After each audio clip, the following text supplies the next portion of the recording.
Hey there, cats and kitties. I am the Blues Man, Johnny Blues, and with this video, we're discussing my thoughts on episode 11 of the anime series Hibike Euphonium Season 2, and I really felt like this was a coming-of-age kind of an episode, dealing with Reina, confronting these things that are affecting her poorly. You know, she's aware of the fact that she's kind of been scatterbrained. She's not really focusing on hunkering down, playing her instrument, trying to fight for nationals.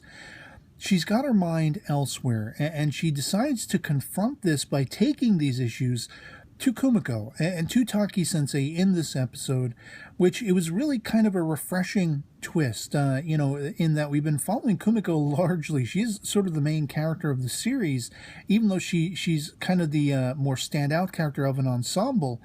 But we've really been following Kumiko in the last few episodes, dealing with Asuka-senpai, dealing with her sister and everything like that. And a lot of the things Kumiko has been dealing with has been centered around her thoughts and actions. And so here she has been somewhat oblivious to what exactly Reina might be going through. She really isn't sure, of the awareness that, as we find, Reina has of Taki-sensei's former wife and all these things.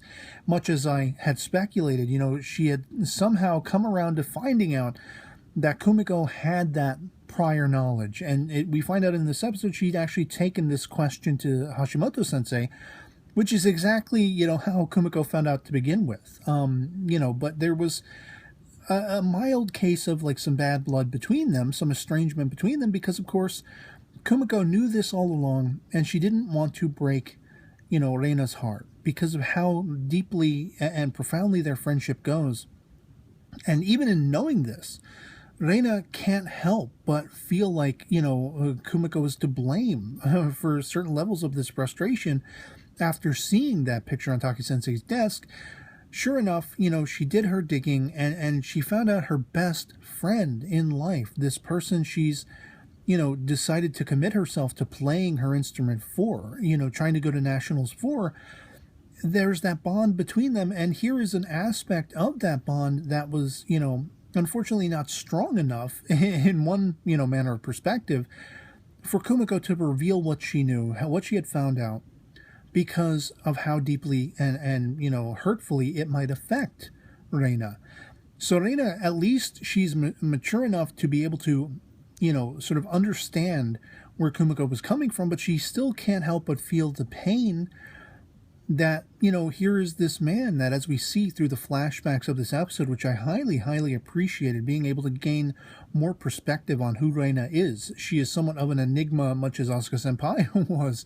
We only seem to get to know her through her interactions with Kumiko and everything like that. And that is playful and it's fun, and she seems like a somewhat mature character. But what I find really intriguing and heartening is that, beyond all of that, she's still very much a high school girl. She was smitten with Taki when she first encountered him, coming home one day from elementary school, having lost a friend, who was probably of a poor family, who did not have a piano to practice on.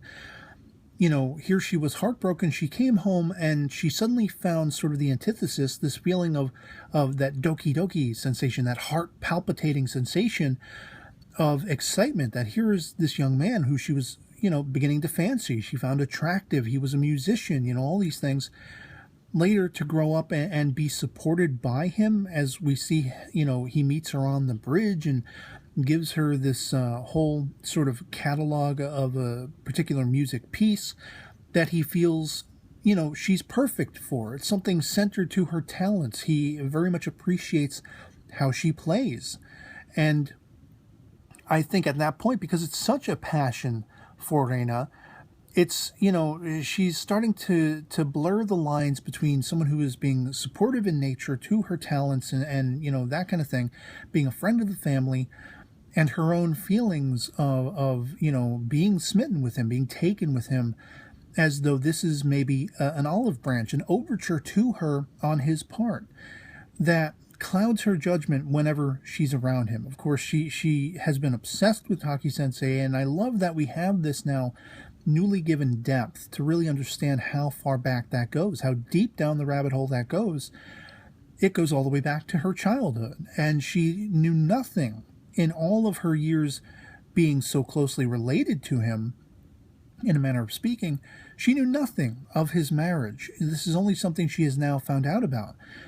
And, she had begun by speculating, but then done digging on her own, researching and asking questions, Hashimoto-sensei and everything like that, only come to find that Kumiko had known this, not all along, but at least, in the recent past, all the while in the last few episodes. So it's understandable that Reina is so choked up by this and is so upset by this.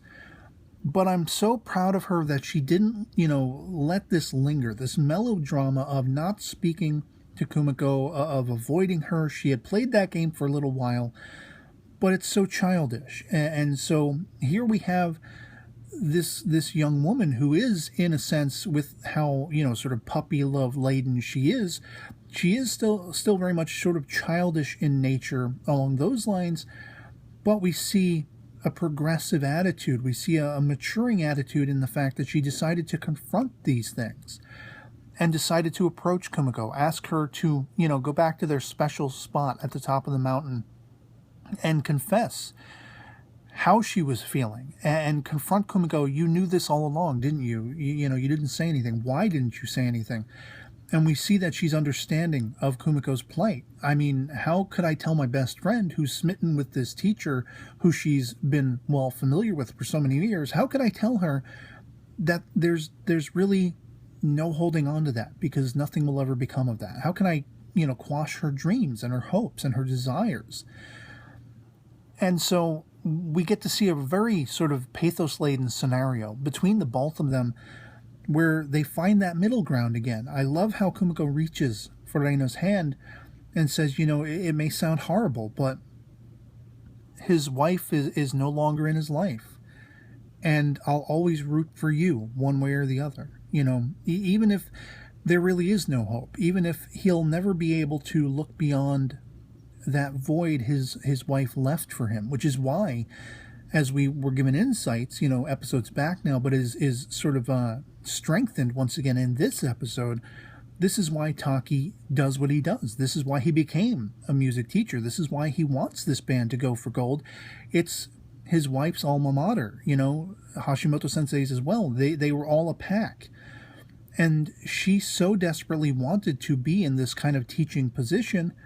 And so once he spent enough time, getting over the loss of her, he decided to live for her, live on in her absence, answer to her wishes and desires that she no longer could fulfill for herself. And that gave him a new direction in life, which is something to really celebrate. He chose to live. And in a sense, we see that paralleled in Reina, in her choosing to finally confront Kumiko with this dilemma. You knew this all along. I want to know why. You never said anything.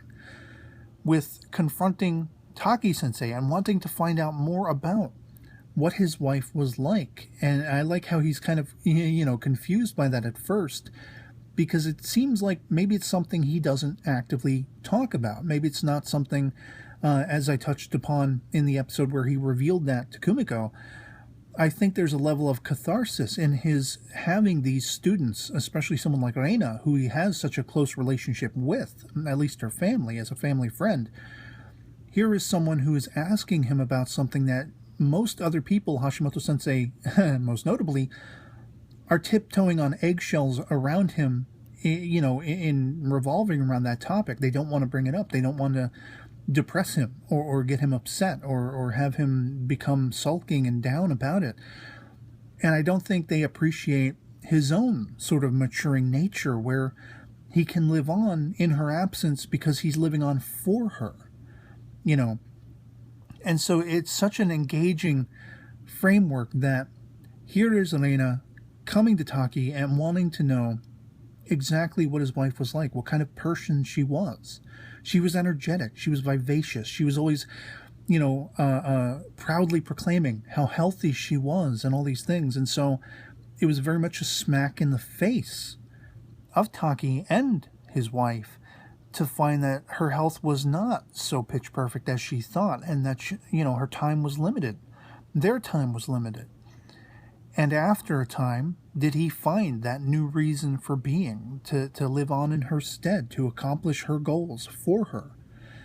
And I kind of, again, really am proud of Reina for wanting to meet with Kumiko once again toward the end of the episode after this heartening conversation, this revelatory dialogue with Taki, to seek out his wife's grave and kind of want to let her know, I'm going to do everything I can. You know, it gives Reina a whole new purpose. Not only is she playing for her best friend, Kumiko, now she's impassionedly playing for Taki-sensei's wife. And I don't believe she's doing this out of a misplaced, still having that puppy love sensation for Taki. I think she's doing it because this was something that was, and yet still is, of utmost importance to Taki himself. And so now Reina, in her feelings for him, born out of that, is, I want to make this important to me too.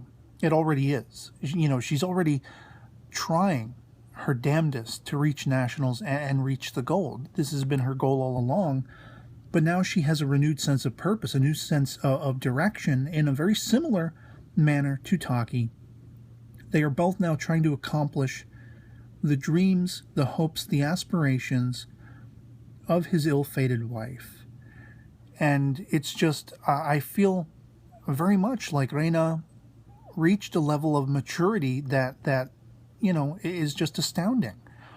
For someone who had such a childlike puppy love infatuation with this teacher, whom she's been so familiar with for so many years, to be crushed under the weight over the last few episodes of the revelation that, well, he had someone already in his life, and then to make amends with that and choose to move on and evolve beyond it and make that part of her mission statement in what she herself wants to accomplish, is just profound and astounding. And it was a deep and engaging episode once again. Didn't get me as, you know, misty-eyed as the previous, but there were a few moments when Reina was really sort of dealing with that in the moment up on that mountaintop where she got misty-eyed herself, and I could really feel those emotions coming off of her. And were it not for her wanting to confront Kumiko, and Kumiko being there to be supportive of her, as a best friend should and always would. You know, were it not for that, I don't think we'd see such a progressive directional turn in Reina. And so, once again, Kumiko being there for her friends and being the sort of steady, you know, support beam they need to lean on and to take comfort in. And Reina really coming to the fore in this episode, finding herself and finding a direction out of this, you know, sort of sadness that was born out of a puppy love infatuation. It's just all pitch perfect characterization. I love it. And so, yeah. Otherwise, that'll be pretty much it for me on this. Hope this video finds you well, and I'll catch you all later. Peace.